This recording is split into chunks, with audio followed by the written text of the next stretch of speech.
अस्सलाम वालेकुम दोस्तों, मेरा नाम सुहेल अंजम। आज एक नई मालूमाती वीडियो के साथ हाज़िर खिदमत हूँ। दोस्तों, आज आपको ब्लैक पेपर, आपने नाम सुना हुआ होगा, काली मिर्च जो है उसकी फार्मिंग से रिलेटेड कुछ मालूमात मैं देना चाहता हूँ। तो जो दोस्त जो है वो ब्लैक पेपर की फार्मिंग करना चाहते हैं या काली मिर्च की फार्मिंग करना चाहते हैं, तो उन दोस्तों के लिए ये वीडियो जो है इंतहाई इम्पोर्टेंट है। मैं इसमें आपको बताऊंगा कि इसका मिट्टी कैसी होनी चाहिए, उसका पीएच स्केल क्या होना चाहिए, उसका टेम्परेचर क्या होना चाहिए। इसके अलावा इसको लगाने के लिए बीज ज़रूरी है या किसी और चीज़ से भी ये लग सकता है, तो ये कितने अरसे में ये फल देता है। तो ये सारी चीज़ें जो हम डिस्कस करने जा रहे हैं वो जनाब कुछ देर में मैं आपको सारी बताना चाहता हूँ। तो जिन्होंने अभी तक हमारा चैनल जो है अल-मदीना फ्लाई कौंसल सब्सक्राइब नहीं किया, उनसे गुजारिश है कि वो हमारा चैनल अल-मदीना फ्लाई कौंसल जो है वो सब्सक्राइब कर लें। तो दोस्तों, सबसे पहले मैं आपको ये बताना चाहता हूँ कि हम लोग जो है इसका बीज लगा सकते हैं या इसकी जो है वो ग्राफ्टिंग भी लगा सकते हैं। तो दोस्तों, ये मज़े की बात है कि ये दोनों चीज़ों से ये लग सकता है। सबसे पहले तो मैं आपको बताता हूँ कि इसका आप बीज लगाते हैं। बीज लगाने के लिए ज़रूरी जो चीज़ है वो आपने चेक करना होता है कि मार्केट के अंदर दो तरह के काली मिर्च के बीज जो हैं अवेलेबल होते हैं। काली मिर्च का बीज वही होता है जी जो गरम मसाले के अंदर होता है, या इसी तरह से हमें जो काली मिर्च मिलती है यही काली मिर्च का बीज होता है। लेकिन इसमें आपने कुछ पहचान करनी होती है। पहचान के लिए मैं आपको ज़रूरी बात बता देता हूँ, दो तरह के ये बीज होते हैं। एक बीज जो होता है वो सफ़ेद रंग का होता है और एक बीज जो है वो ब्लैक रंग का होता है। ये जो सफ़ेद रंग का होता है असल में बीज यही होता है। काले रंग के बीज को इन्होंने वाइट को ब्लैक किया हुआ होता है, यानी कि सफ़ेद रंग के बीज को इन्होंने काला किया हुआ होता है। वो एक प्रोसेस होता है, वो उबलते हुए पानी में डाल के इसको कलर वगैरह दे देते हैं, वो एक तरीकाकार होता है। ठीक है जी। तो सही जो होता है वो वाइट बीज ही होता है सफ़ेद रंग का। उसको आप लें और उसको जनाब पानी में जो है वो भिगो दें। ये तकरीबन एक रात जो है आप इसको एक गिलास पानी का लें और इसके अंदर जो है वो आप भिगो लें। अगर मुमकिन हो तो इसके अंदर जो है सेब का सिरका, ठीक है जी, 1 चम्मच, अगर एक गिलास पानी का लेते हैं तो 3 चम्मच पानी के सेब के सिरके के आप इसमें जो है वो पानी में डाल लें। अगर सेब का नहीं मिलता है तो आप वाइट सिरका भी ले सकते हैं। कोई भी सिरका आपके पास अवेलेबल हो तो वो आप एक गिलास पानी में 3 चाय के चम्मच डाल लें। तो इसके अंदर वो जो है आपने बीज जो है भिगो देने हैं। ठीक है। जो बीज ऊपर इसके आ जाते हैं, यानी पानी के ऊपर तर आते हैं, तय के ऊपर आ जाते हैं पानी के, वो बीज अंदर से खोखले होते हैं।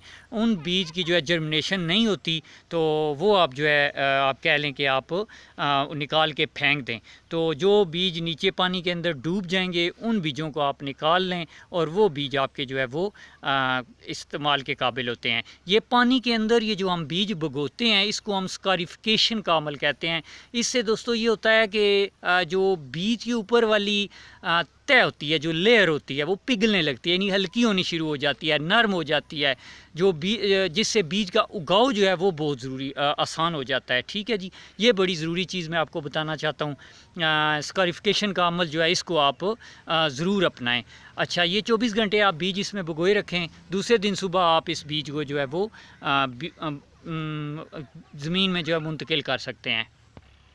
सेकंड चीज़ के बारे में हम आते हैं, जिस मिट्टी में हम ये बीज लगाने जा रहे हैं, ठीक है जी, उस मिट्टी का पीएच स्केल जो है वो होना चाहिए जी 5.5 से लेके 7 तक होना चाहिए, यानी 5.5 से लेके 7 तक होना चाहिए। अगर पीएच स्केल कम है, बाज़ औक़ात होता है कम या ज़्यादा पीएच स्केल होता है, तो आप जनाब लाइम का इस्तेमाल कर लें अगर ज़रूरत से ज़ायद एसिटिक एसिड जो है वो है। तो अगर आपके पास पीएच ज़्यादा है तो आप कम करने के लिए अल्कलाइन का जो है वो ज़रूरत के मुताबिक देख लें।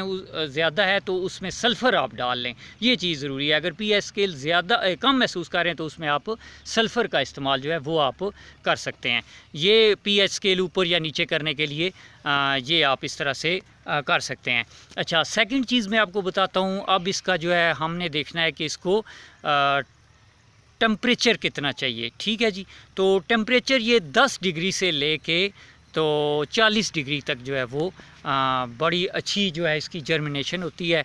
10 डिग्री से लेके 40 डिग्री के अंदर अगर टेम्परेचर है तो वो इसमें इसकी जर्मिनेशन बहुत ज़्यादा अच्छी होती है। अगर 10 डिग्री से कम हो तो फिर आपको जो है वो बनाना पड़ता है एक कह लें कि टनल फार्मिंग के, फिर आप उस पे चले जाते हैं। ओपन जो है वो आप इस तरह से नहीं लगा सकते। टेम्परेचर 2-3 चीज़ें आपको पता चल गई। आपको बीज का पता चल गया, आपने कैसे बीज जो है वो हासिल करना है। उसके बाद उसका आपने जो है उसको नरम कैसे करना है, पानी में भिगो के, ये आपको पता चल गया। मिट्टी का पीएच स्केल आपको पता चल गया। टेम्परेचर इस पौधे के लिए जो ज़रूरी होता है वो आपको पता चल गया। ठीक है जी। अब इस तरह की मिट्टी लेके, इस तरह का टेम्परेचर लेके तो आप इस बीज को ज़मीन के अंदर मुंतकिल कर देते हैं। तो दोस्तों ये तकरीबन 40 दिन का प्रोसेस होता है, ये आप चीज़ जहन में रखें। 40 डेज़, अबव 40 डेज़, महीना 1.5 महीना लग सकता है इसकी जर्मिनेशन को। ये बीज इंतहाई लेट जो है वो जर्मिनेट होता है, मिट्टी के अंदर से बहुत देर के बाद बाहर आता है। और जो है जब बाहर आता है तो फिर इसके बाद जो है अपनी ग्रो ये स्टार्ट पकड़ता है। तो लगाने के लिए टाइम इसका जो है वो बहार से लेके जो है वो बरसात तक होता है। सर्दियों में आप इसको नहीं उगा सकते क्योंकि इस वक्त टेम्परेचर बहुत ज़्यादा कम होता है। हवा में भी टेम्परेचर कम होता है और ज़मीन का भी टेम्परेचर जो है वो भी काफ़ी ज़्यादा कम होता है। तो जब पौधा बाहर आता है तो इसके लिए एक ज़रूरी चीज़ होती है, फंगस का डर बहुत ज़्यादा होता है। तो कोई भी फंजीसाइड आप जो है वो लेके जो है मेडिसन आप ले लें, किसी भी ज़री स्टोर से जाके फंजीसाइड कोई भी मेडिसन ले लें, तो जिसको हम स्प्रे करते हैं जी, फंगस के लिए हम जो स्प्रे यूज़ कर रहे हैं वो आप ले सकते हैं। वो स्प्रे लेने के बाद आप उसके चंद कतरे पानी में डाल के तो जहाँ पे पौधा लगा हुआ है उसमें आप दे सकते हैं, ताकि उसकी जो है वो जड़ें फंगस से महफूज रह सकें। बाकी इसको आप खाद हर तकरीबन 1.5-2 महीने बाद अच्छी खाद देते रहें। इसमें डीएपी है, इसमें यूरिया है, इसमें जनाब आप जिंक डाल दें, सल्फ़र डाल दें, पोटाश डाल दें, बेशुमार फर्टिलाइज़र होते हैं वो आप डालते रहें। तो उससे जो है ये इसकी पैदावार अच्छी होगी। और इसके अलावा इसके अंदर पानी ना खड़ा होने दें।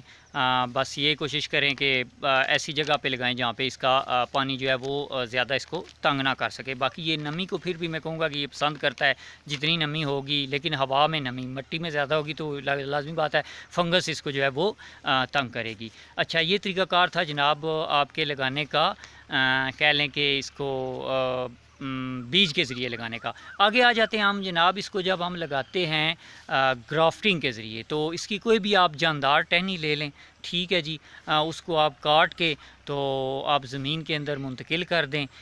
वो उसमें भी तरीक़ाकार यही होता है कि ज़मीन का जो है, मैंने आपको जो पीएच स्केल बताया है वही होना चाहिए मिट्टी का।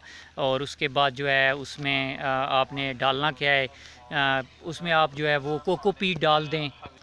मैं आपको इसका बता देता हूँ शॉर्ट अज़ान का टाइम हो रहा है, कि आधी कोकोपीट डाल लें और आधी जो है वो आप डाल लें, इसमें मिट्टी डाल लें और उसके अंदर जो है इसके लगा दें। कुछ दिनों के बाद जो है ये इसकी जड़ें निकल आएंगी और ये इंशाल्लाह शुरू कर देगी उगाओ करना। अज़ान का वक्त हो गया है, वीडियो शॉर्ट करते हैं। इजाज़त चाहता हूँ दोस्तों, जिन लोगों ने सब्सक्राइब नहीं किया वो चैनल सब्सक्राइब कर लें, बड़ी मेहरबानी जी। अस्सलाम वालेकुम।